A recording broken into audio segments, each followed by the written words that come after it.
ሌሊቱ እጅግ ጨልሟል። በሶርያ በረሃ ውስጥ በሚገኝ አንድ ጠባብ ዋሻ ውስጥ አንድ ሰው በጉልበቱ ተንበርክኮ ያለቅሳል። እንባው መሬቱን ያርሳል። እናቴ ሆይ አንድ ቃል ብቻ ተናገሪኝ እያለ ይማጸናል። ይህ ሰው የታወቀው የቤተ ክርስቲያን ሊቅ ቅዱስ ኤፍሬም ነው።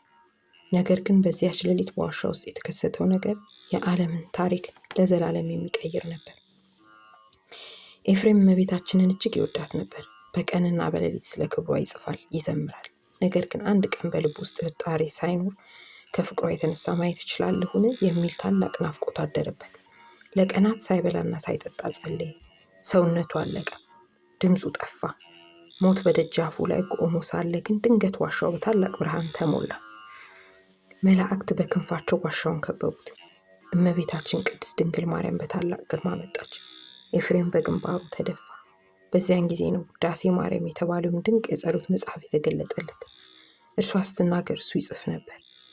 በየቀኑ የምንጸልየው ውዳሴ ማርያም ዝም ብሎ የተጻፈ ሳይሆን በሰማያዊ ብርሃን የታጀበ ሰማያዊ ስጦታ ነው።